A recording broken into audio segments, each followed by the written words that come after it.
काल महाराष्ट्र नवनिर्माण सेनेचे अध्यक्ष सन्मान्य राजसाहेब ठाकरेंनी देशाचे पंतप्रधान आदरणीय मोदी साहेबांना लोकसभेच्या निवडणुकीच्यासाठी बिनशर्त पाठिंबा जाहीर केला। आदरणीय मोदी साहेबांना पाठिंबा जाहीर करणं म्हणजे हिंदुत्वाला भक्कम करणं। आदरणीय मोदी साहेबांना पाठिंबा देणं म्हणजे हिंदू राष्ट्राला भक्कम करणं आणि सगळे भगवाधारी एकत्र येऊन या राष्ट्राला हिंदू राष्ट्र बनवण्यासाठी अगर भक्कम करत असतील त्यासाठी आदरणीय राजसाहेब ठाकरेंचा मनापासून मी आभार मानतो। आणि हा बिनशर्त पाठिंबा ऐकल्यानंतर काल कलानगरमध्ये बर्नॉलचा वापर फार मोठ्या प्रमाणामध्ये निषिद्ध झाला असेल। कदाचित कलानगरमध्ये बर्नॉलचा तुटवडा जाणवला असेल, एवढा बर्नॉलचा वापर झाला असेल। आणि म्हणूनच आज सकाळी उद्धव ठाकरेंचा कामगार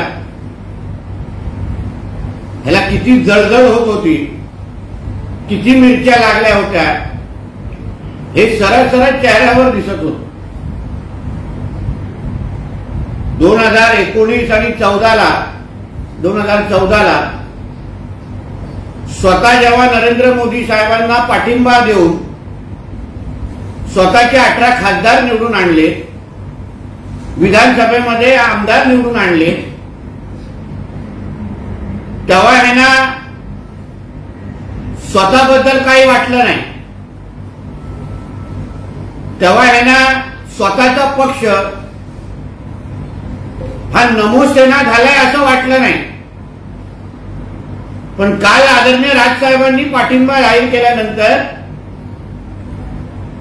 संजय राजाराम राऊत म्हणतो की हा महाराष्ट्र नवनिर्माण पक्ष झालेला आहे। मग तुमची उभाटा ही सिल्वर ओक सेना झाली आहे असं म्हणायचं का? कारण त्या सिल्वर ओकच्या आदेशाशिवाय तुमचं पान पण हलत नाही।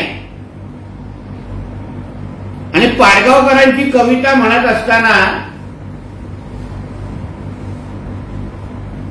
तुमचं आमचं सेम असतं आणि त्याला शेम शेम शेम म्हणण्याअगोदर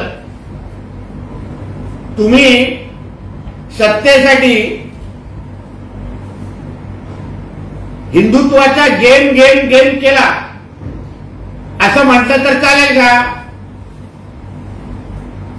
म्हणून स्वतः मोदीजींचे गुणगान गायले, देश हितासाठी मोदींबरोबर 14 आणि 19 ला उभे राहिले,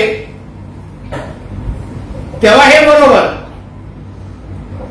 आणि दुसऱ्यांनी अगर आदरणीय मोदी साहेबांना देश हितासाठी पाठिंबा दिला तर मोठ्या वायफल बडबड करत बसायची। ही आता संजय राजाराम राऊत ही घालेली जुनी सवय झालेली आहे। बोला।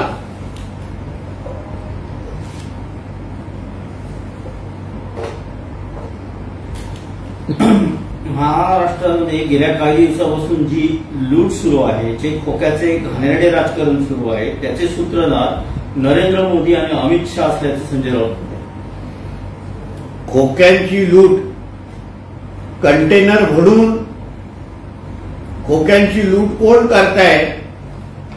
आणि खोक्यांची लूट करणारा सर्वात मोठा लुटारू हा कलानगर मातोश्रीच्या 3ऱ्या माळ्यावर राहतो, ज्याला खोक्यांची भाषा सोडून त्याला काहीच कळत नाही। त्यांनी दुसऱ्यांना खोक्याच्या बद्दल आरोप करणं हा फार मोठा जोक आणि विनोद आहे।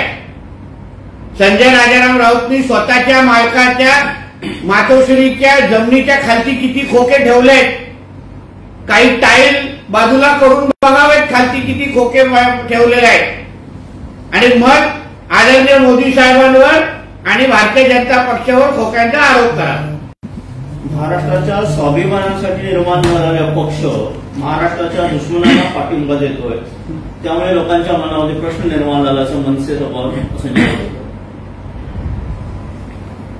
मराठी माणसाच्या हितासाठी, हिंदुत्वाच्या रक्षणासाठी निर्माण केलेली आदरणीय हिंदू हृदय सम्राट बाळासाहेबांची शिवसेना ही कधी मुल्ला सेना झाली, दाढी कुरवणाऱ्यांची सेना झाली. एकनाथ शिंदे साहेबांनी अगदी साबूत ठेवली नसती तर या संजय राजाराम राऊतच्या मालकांनी त्याचं धर्मांतर करून त्याची मुल्ला सेना कधीच करून टाकली. आम्ही स्वार्थासाठी कधीही भाजप सोबत राहिलो नाही असं संजय राऊत म्हणतात.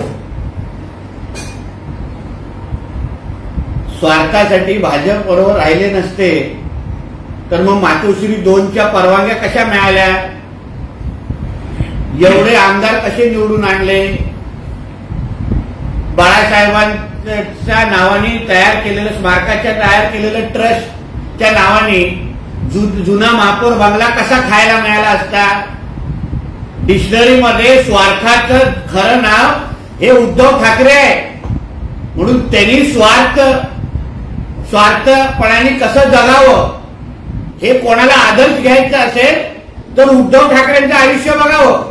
कारण का उद्धव ठाकरेंनी स्वतःचा स्वार्थ नसेल तर स्वतःच्या भावाला पण त्याला तिने किंमत दिलेली नाहीये सख्या. म्हणून ह्यांनी भारतीय जनता पक्ष आणि स्वार्थ हे शब्द या उद्धव ठाकरेच्या त्या कामगारांनी तोंडातून कधीच काढू नये. ठाकरे हे असं नाव आहे, त्यांना कोणी चुकवू शकत नाही. उद्धव ठाकरेंना झुकवण्याचा प्रयत्न झाला पण ते चुकले नाही. आम्ही सगळे बाळासाहेबांचे शिलेदार आहोत. उद्धव ठाकरे किती झुकले आणि किती वाकले महाविकास आघाडीच्या काळात हे त्यांच्या गळ्यातला पट्टा बघितल्यानंतर आम्हाला सगळ्यांना कळलं. सकाळी जोपर्यंत 10 जनपद करून फोन यायचे नाही, हे सकाळचा नाश्ता पण करायचे नाही, दाढी मिशा पण करायचे नाही, म्हणून झुकण्यामध्ये पीएचडी हे उद्धव ठाकरेंनी किती केलेली हे मानेच्या पट्ट्यावरूनच कळलं.